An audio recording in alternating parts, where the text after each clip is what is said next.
bridging the divide between the skills people have and the skills the economy needs.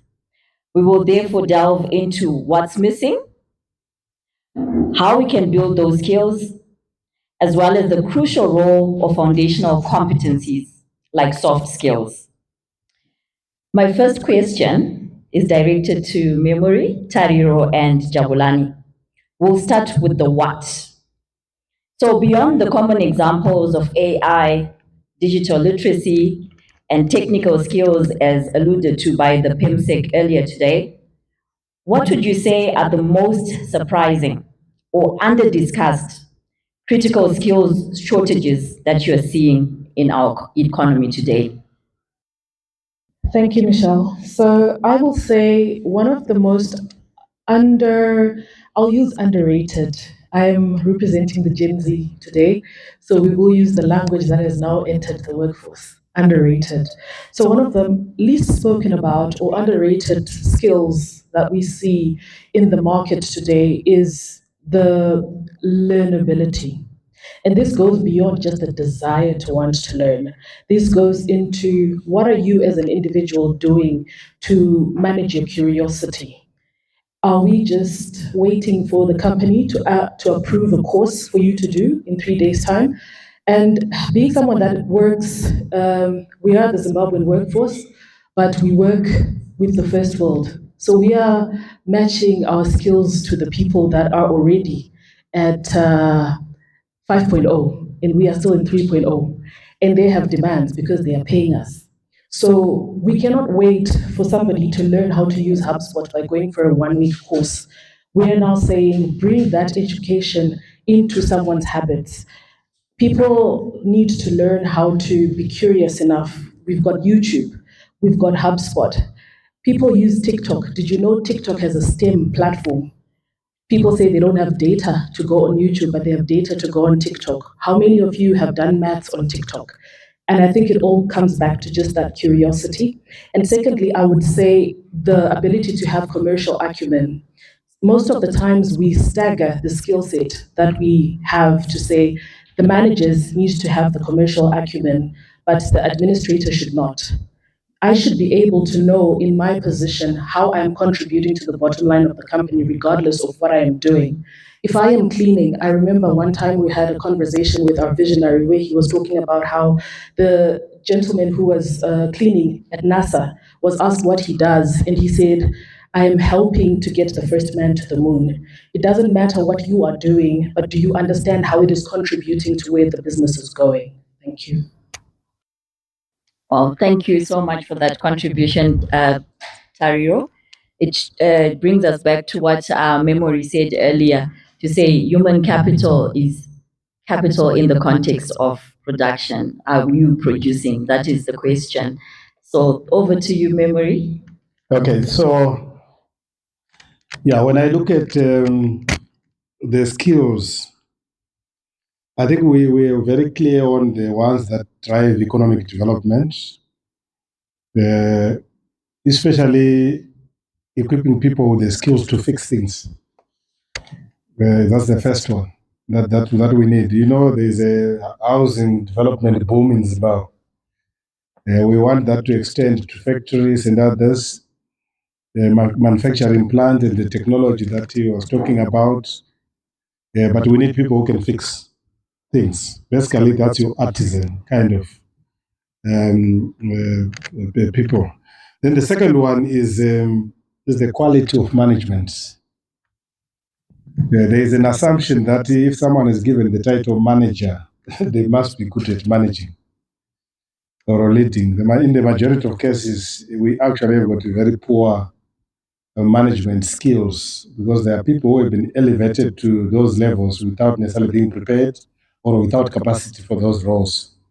There is a study that was done by McKinsey, and also the London School of Economics. It's called Managing Practice and Productivity. They found that companies that had good management practice, they outperformed those that didn't have in a very significant way. They actually even categorized by country those management practices. I wish I had shown that.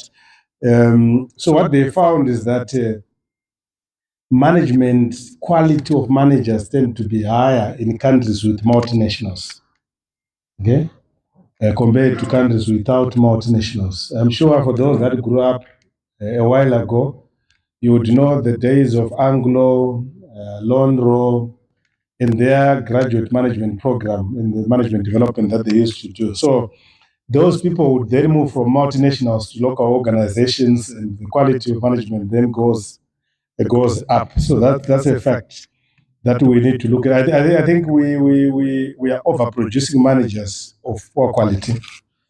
That's my view on that. The second one is that soft skills, the what we are calling soft skills. I just want to put a caveat. It's not very easy to develop soft skills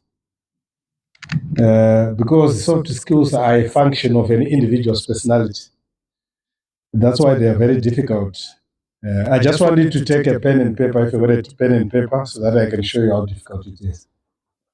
Do you have a pen and paper? Write your signature. Done? Try to write the same signature with the other hand. You can feel the discomfort. It's exactly that when you are trying to change someone's way of doing things that is wedded in their personality, they will relapse back to their usual selves. Okay? That's why even coaching works if the person has got the right personality. There are people who are naturally aggressive that no amount of coaching will solve at all. The same applies with a skill that I think we don't have, although people say we have: customer service. Okay? If you have had the bad experience that I've had, I've got bad stories to tell. I've written about them. I've even published in the newspaper of bad stories about customer service. Because our problem is that customer service, there are people who are not meant to serve others. It's full stop. They must just be in the army or security services. The level of aggression is just too high. And that's who they are. We've just put them in the wrong job. For those that have gone through customer care training and everything, banks tried that and it failed.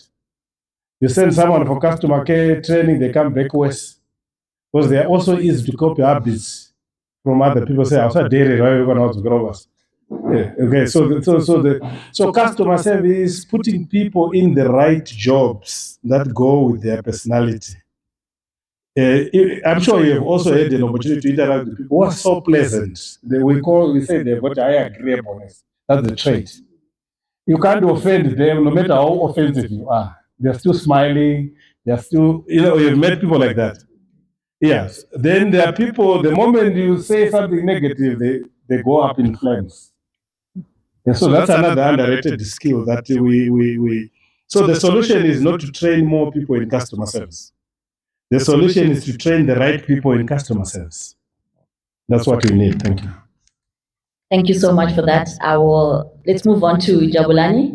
Let's hear your contribution. Yes, so from my point of view and experience, I think the two most surprising under-discussed critical skills which are in shortage, they are very simple, but they are the difference between us being a big economy and where we are currently are.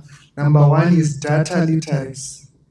We find in a lot of places in our organizations and country, decisions are based on gut feeling, the way we have always done things, or the hippo. The hippo is the highest paid person opinion. Like people already go to meetings knowing what the outcomes would be. People invest in team building, in strategy sessions, but even the vendor on the street already knows that if this parastatal or ministry or organization goes to strategy session, what the result is. Why? Because we are relying a lot on gut feeling, not data literacy.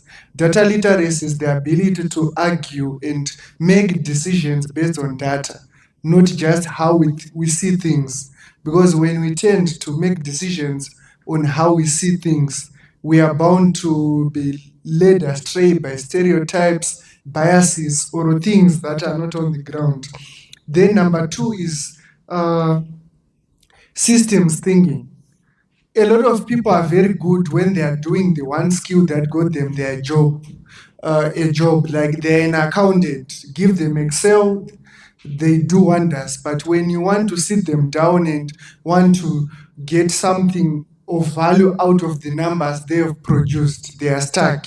I think this is where Memory Nguwi is mostly talking about people who are not growing, even if they add qualifications. Because the thing is, you have added 2 more degrees, you have added a certification, the organization has sent you to more trainings, but without systems thinking which allows you to synthesize. To be able to link knowledge or skills that you have or you gain from different tasks into one thing, which is what you see when people, which is also another reason why we seem to be in that bottom 25% of the world. Because innovation entails bringing together a cocktail of stuff. It's not only one dish. Thank you. Thank you, colleagues, for your contribution. So, in summary, the underrated skills, as Tariro put it, learning agility, commercial acumen, technical skills, or fixing skills, as Memory put it, which are the trade skills, the artisans in particular, quality of management, as Memory put it, the soft skills, particularly customer service, and more importantly, matching people into positions that match their personality, data literacy, systems thinking, and innovative thinking. So moving on, Memory, there's this issue of data dilemma. How do we accurately measure the skills gap? Are we relying too much on employer surveys? Are there better real-time methods that we can use to identify these shortages before they cripple growth? Okay, thank you. So before you, I think I did highlight in my presentation that for you to be able to measure a skills gap, I would not call it a skills gap. I will call it a capacity gap. Because what predicts whether someone will do the job well or not is known. The next question is, do they have it? Because if you hire them without, in some cases, for example, if we say the cognitive ability is number one. Basically, what is in your, are you able to learn, solve real problems? That's what you're talking about. Are you able to acquire knowledge, usable knowledge? So what we call knowledge, if you're an accountant, can you do accounts? Because there are people who are accountants in name, in qualification, who can do accounts. Okay, so we test that. How do you do accounts? Then integrity that we talked about, personality, those are the 4 key areas. So when you're assessing qualifications, less are indicated, less than 3% contribute variation to performance, the extra qualifications. Then the same applies with the more experience. Once you have accumulated a certain number of years of experience, so I will give them less weight. But I would do, for those that are ICT or developers, you actually give them practical skills test. That's what you do. And every role can have a practical skills assessment done. They're expensive to do. That's why people avoid them. They default to say, we are doing a skills audit. Does this person have the qualifications required? Yes. Does this person have the experience required? Yes. They end there. For managerial assessment of capacity to use what I call the assessment centers. Assessment centers are simulations of a managerial role. Normally there are 3 or 4. The first one is we use what I call in-basket exercise, where we simulate a true in-basket for the individual, but the target role. It's called in-basket. So now with technology, they come, you're actually sitting on a computer, they just come in your email, you're a CEO of this company, how do you deal with the actual practical stuff? And then that is assessed by what I call subject matter experts.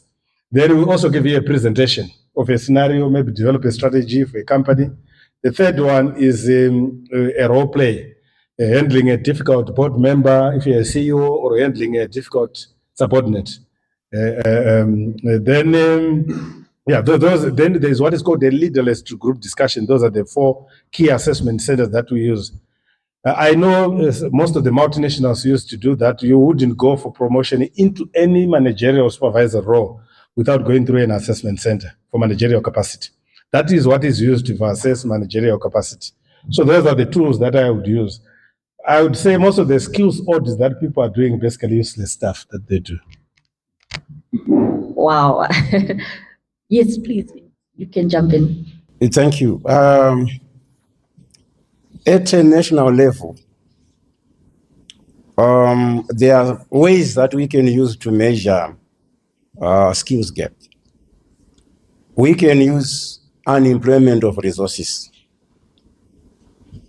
How much of our resources are being used by the local population to produce goods and services through registered enterprises that are operating? Whether we look at material, natural resources that are abundant, that are available, which could have been used, yet the local population possess the right appropriate skills. We may also look at the unemployment rate in terms of how many people are unemployed formally as a measurement to suggest that there is a skills gap in the local population. We can also use the predominance of foreign industrialists in our local industry who are stepping into the industry to fill the gaps that exist in the local population. An example, we have industries, for example, the drug industry, the chemical industry, electric power generating industry. Recently, we have Munyati Power Station that is closed down. We also have other companies that are in limbo. We are not sure whether these companies are going to be resurrected and brought back to full operation by the local population. Unless foreign industrialists, unless foreign scientists, foreign engineers, foreign technologists intervene in the economy, as long as we shall live until Jesus comes for the second time, we are going to have those companies struggling to be brought back into operation. An indication that the local population does not have the appropriate skills to take over. I'm sure recently we have experienced the deindustrialization of Zimbabwe. Yes, of course, we witnessed migration of foreign entrepreneurs, foreign industrialists to neighboring countries. That was an opportunity for the indigenous people to take over industry. And we couldn't because we suffered serious skills deficiencies. So these are some of the indicators which we might use to measure the extent to which the existing skills gap is actually affecting us as a country. Thank you. Thank you, Dr. Murebwa. So, whilst you're holding the mic, I'm going to pose this question to you. Is the root cause primarily an education pipeline issue, a rapid pace of technological change, a perception problem about certain trades, or a combination of all three? And where should we focus our initial aim going forward to close this gap? Oh, thank you so much. It's a very difficult question, of course. I think we need to acknowledge that there are multiple factors that explain the skills gaps. And education is actually making a significant contribution, though it is not the only factor. Factors that relate to education would include ill-defined or poorly defined education for industry. Is education for industry clearly defined in Zimbabwe to inform curricula, to say, with this form of education for industry, for example, business education for industry, leadership education for industry, management education for industry, manufacturing education for industry. Our education for industry is not clearly, in my view, it's not clearly defined as to inform our curricula and the type of graduates that we want to produce at the end of the day. Let me give you an example. The introduction of Education 5.0, where university leadership was or is expected to manage two sets of different activities: the teaching, research, administration of exams, and graduations on one hand, and on the other, to manage innovation and industrialization activities. That would require a leadership education for industry to make sure that leadership has the competencies to manage two sets of different activities that are required. My observation is that from the first industrial revolution to the fourth or fifth industrial revolution, leadership education for industry is supposed to change to be able to impart competencies among leaders and managers. My brother has already mentioned that poor management, poor leadership, they are not able to manage innovation hubs, industrial parks, companies that are being created, which must be weaned into the economy, generate revenue, used to develop universities and even to pay lecturers, and also to manage the teaching, the learning activities, administration of exams, and production of results and graduations by the same group of executive management. And soft skills such as change management. When Education 5.0 was introduced, my observation was we were not able to manage the change. The shift from Education 3.0 to Education 5.0. So the problem of skills gap also emanates from poorly ill-defined education for industry, right? In terms of curriculum misalignment that we see, it is as a result that our education is not very clear as to what content, what do we want to teach and how do we want to teach it to be able to produce a graduate that is capable to demonstrate the skills. All right. In terms of manufacturing education for industry, this is the reason why most of our companies are in limbo, the reason why most of our companies are closing our graduates from engineering disciplines. One of the critics would define them as maintenance engineers. But to be able to think and come up with a component or a new technology that can actually be applied as technologies are changing to maintain the companies, we can't. So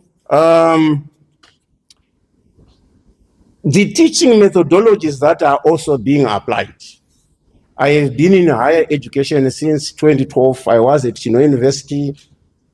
I left, I went to UWA. I'm still teaching at HIT and other universities. Within the Education 5.0, our teaching methodologies, they will never produce, they will never develop skills that we are talking about.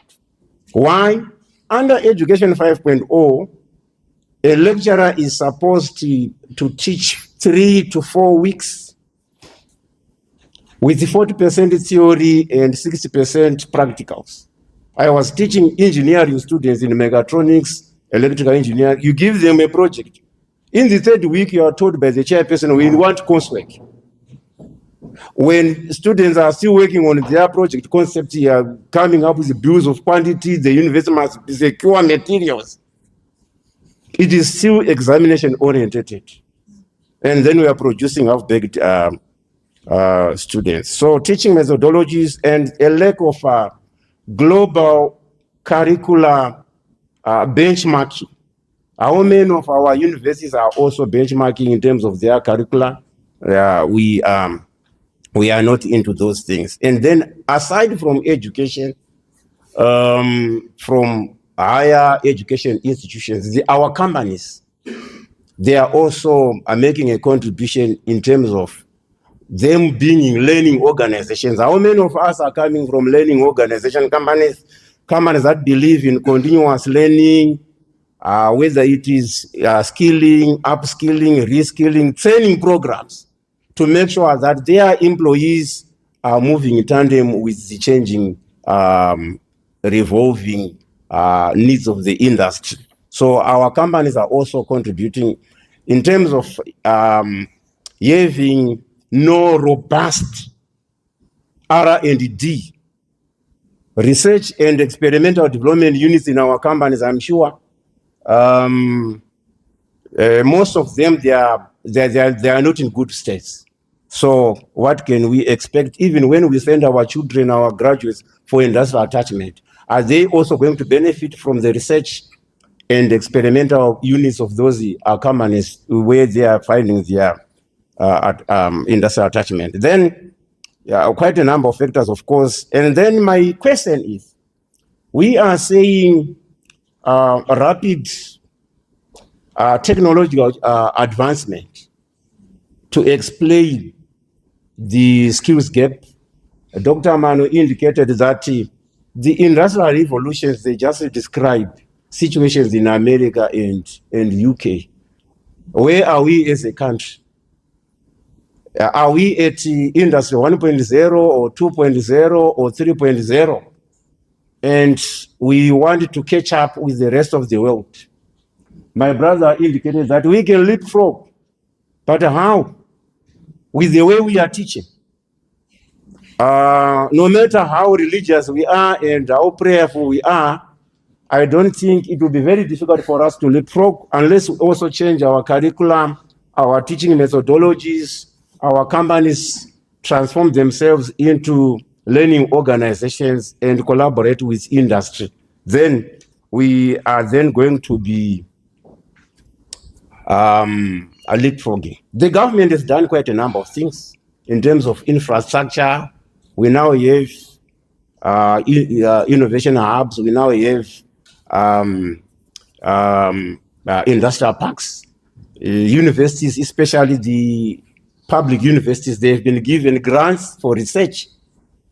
But in terms of policies that are very supportive, Dr. Manu was talking about the policy inconsistencies. And over the years, we are yet to witness other new policies because higher education is now under a different ministry. Professor Murebwa has been assigned to another ministry. If we are to go back to history, the current higher education minister might even come up with his own policy, while we are still implementing the Education 5.7. Thank you so much for your contribution. Surely we need to acknowledge the progress that has been made. However, as the Permanent Secretary mentioned earlier today, there is a disconnect between academia and industry. And education curriculum review cannot be done by academia alone.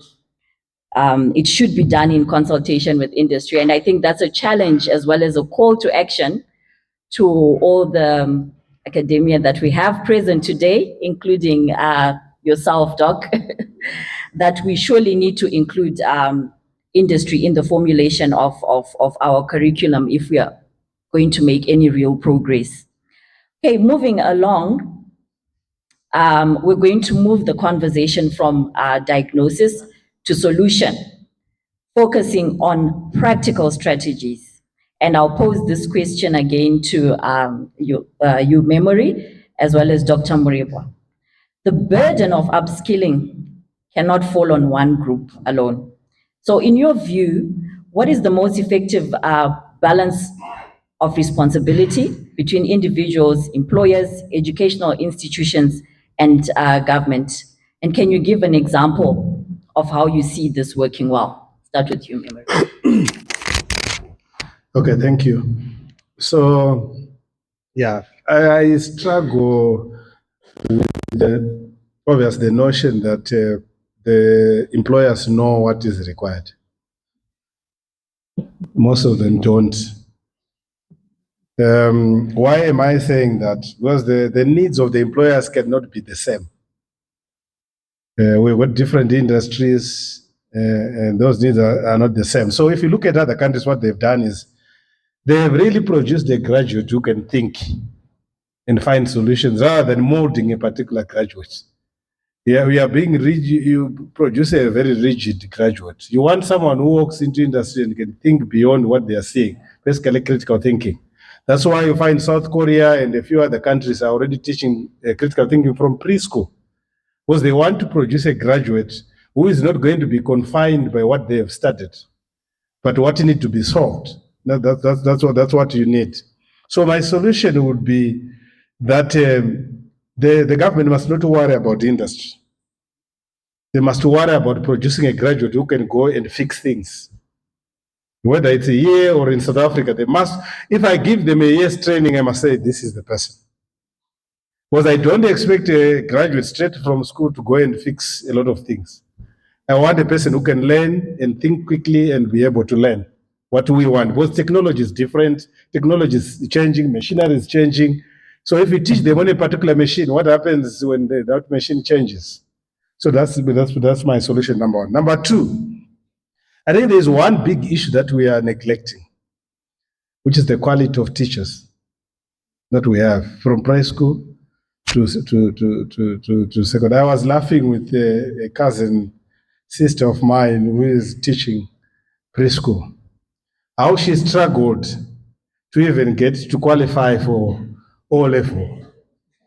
And I said, I was really taken up. I said, are you sure you want to be teaching other people's kids? Or, with the way I struggled to pay your school fees, how many times did you write your O levels? Many. How many times did you write English? So many of them. I said, so you want to be able to teach other people's kids at that delicate age with how much you struggle. I don't think the government has paid attention to the quality of teachers. There's ample research to show that the quality of teachers across the education system. We have gone for someone who is just a teacher. As long as you've gone through a college and have got a diploma in teaching or have done some teaching, it's what? It's okay. You must teach. But I think that's where we are failing. We need to refine and get back to where we were. And people must go into teaching because they know they've got the qualities to teach, they've got the capacity to teach. Okay. How does someone who failed maths 5 times teach maths to your kids? If you go to a doctor now and the doctor says, you know what, I had to supplement 5 times, but I'll do my best. Okay? I'm sure you can see the gravity of what I'm talking about there. So it's a big issue that has been neglected in a very sad way. We need to go back to look at, do we really have the quality of teachers? Rather than going for numbers, we must worry about the quality of the teachers that we have across the education system. And the issue of teaching people from preschool, I would teach them critical thinking, I would teach them data literacy from day one in preschool up to Because some of the time we are forcing people in university to then learn a computer, but they've never seen it. What they've seen, the next best gadget that they've seen is a smartphone. They've never seen a computer. A laptop, university was number one laptop. Laptop. Just to give you an example, when we hire graduates, sometimes if you want just we should not just projector vanobabaika kumpa manual kuti can you set this up nobabaika nechiprojector chechi pamwatobvunza kuti ndochiichi because they've never seen it. So let's start in the early stages. And I really don't think that, especially those in the academia, you should be worried about what employers are thinking about, because they don't know. They don't know what they want, and they can't be a universal employer because they are different. What we must do is we must produce a graduate that is usable. That's enough. Thank you, Memory. Over to you, Dr. Murebwa, just briefly, your contribution, in the interest of time. Yes, thank you. I think what we should do, let's acknowledge that the responsibility does not rest on one party, but it must be a shared responsibility where we should come up with a shared responsibility model.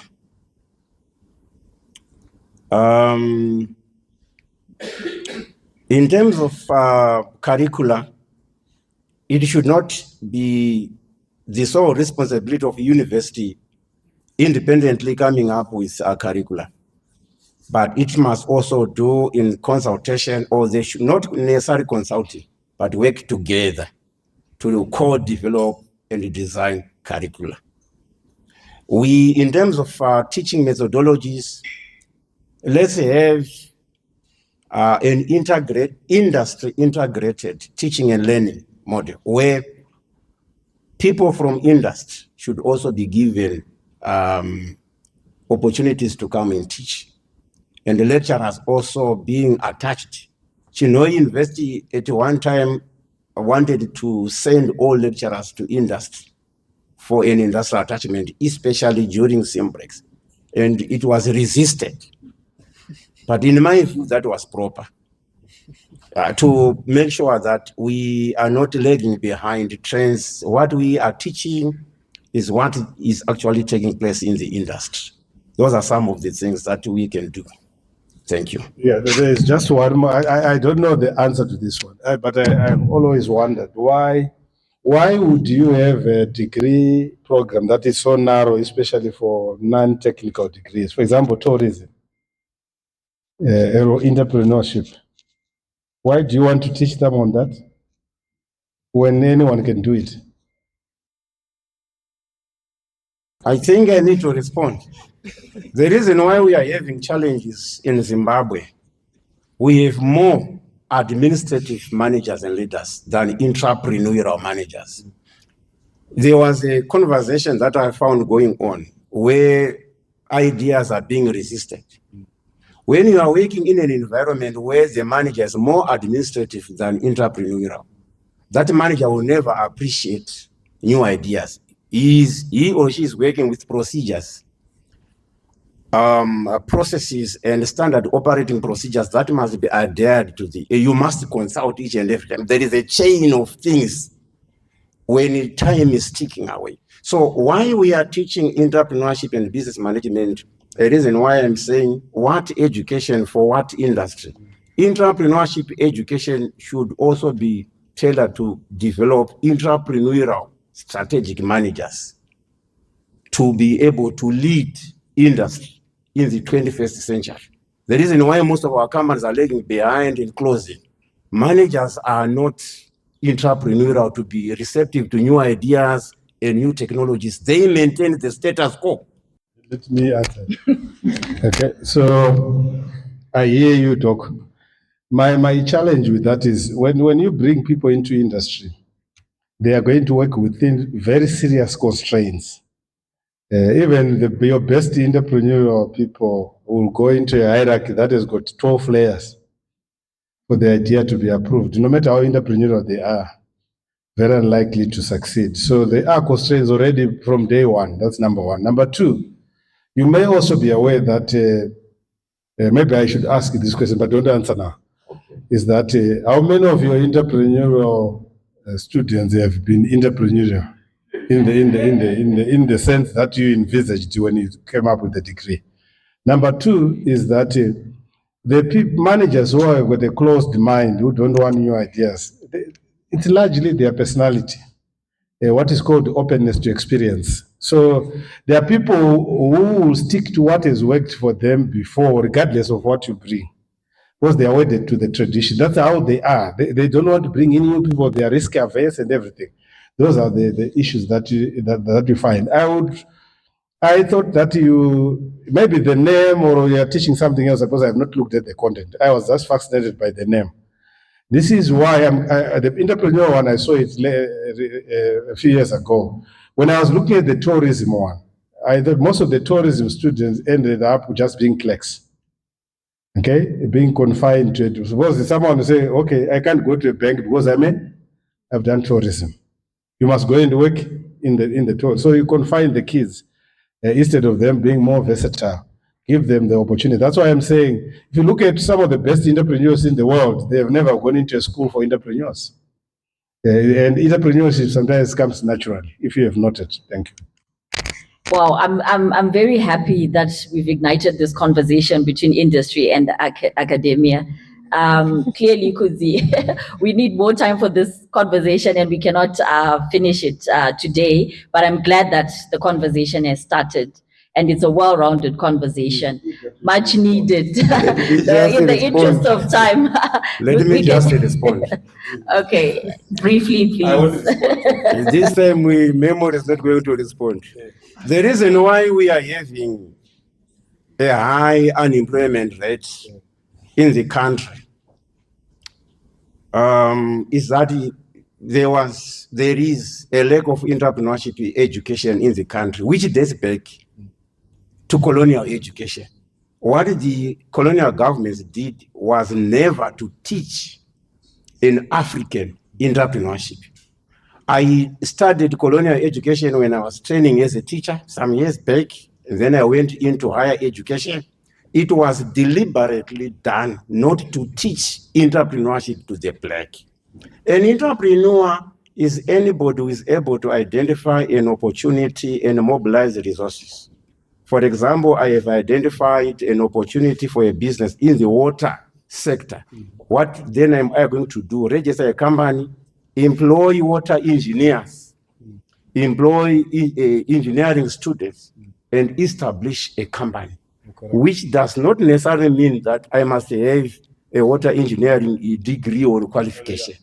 So we must teach our students, our people, entrepreneurship to be able. You are winning, Doc. Yes.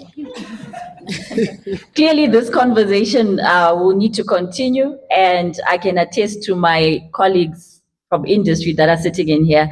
We would love to come to your institutions. So please invite us as guest lecturers. And I'm speaking to the academia that is present today. We'd love to collaborate with you because we are the ones doing the graduate recruitment. I've been doing graduate recruitment for the last 10 years, and there's a lot of work to be done. I think if we collaborate on that issue, you know, there will be less of panel beating that we will have to do from our side. So I'm very eager to continue this conversation outside of this room.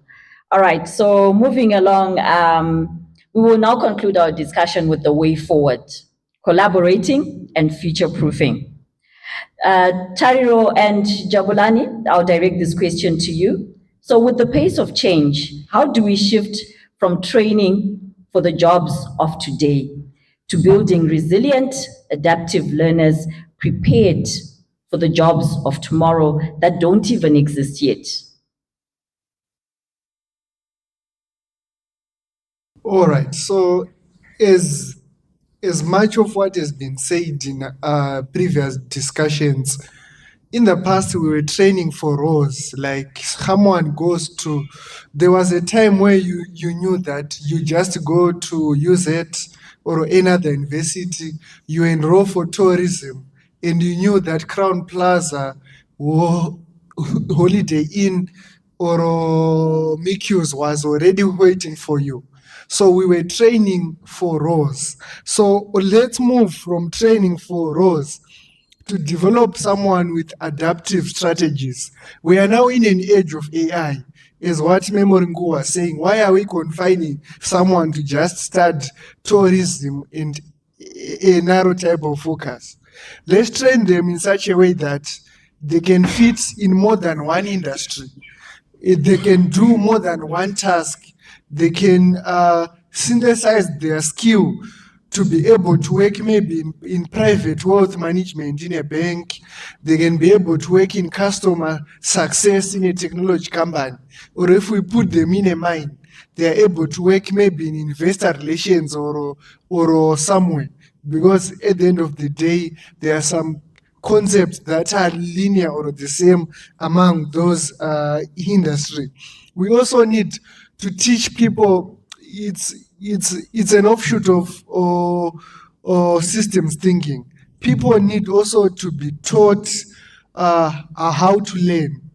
We have been just putting people in school, cram something, you have a first degree, cram something, you have this, they are in artisan. But are we also giving them that knowledge that what they are learning is not from heaven? There's a time when it will expire.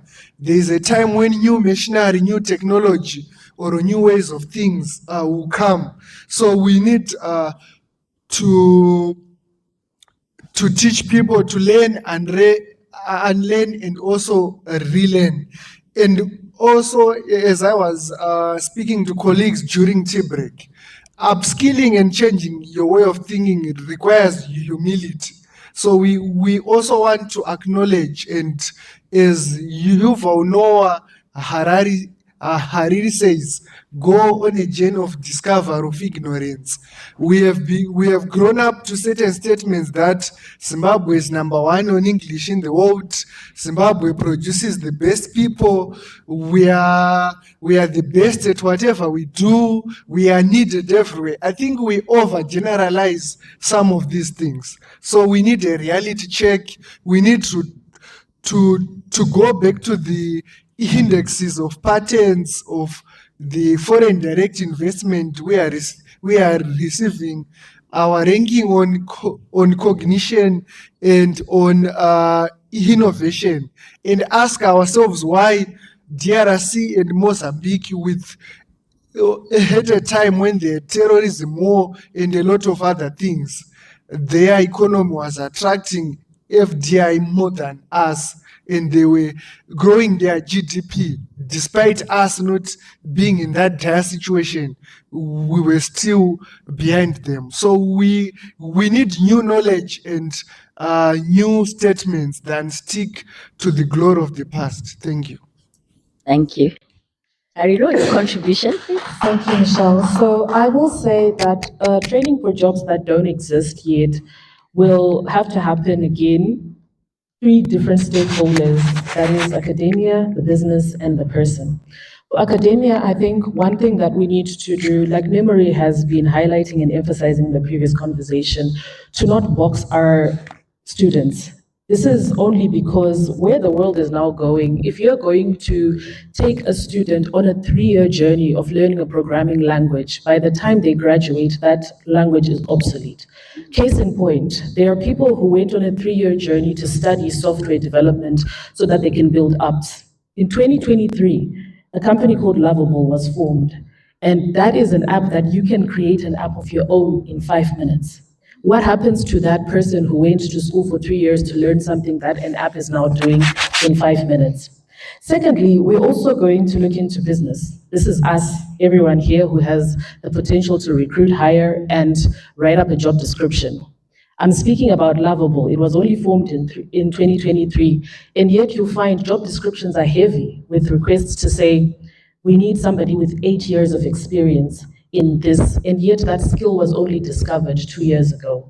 Where are you going to find that person? In your own businesses, have you done upskilling programs that can give you the right to ask for things that you have not yet trained for?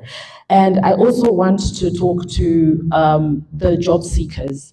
We have to be adaptive learners. We can't say, I am trained for this, because what you trained for in 2020 is irrelevant today. What you learned last year What you learned the year before is what you are using today and what makes you relevant for tomorrow.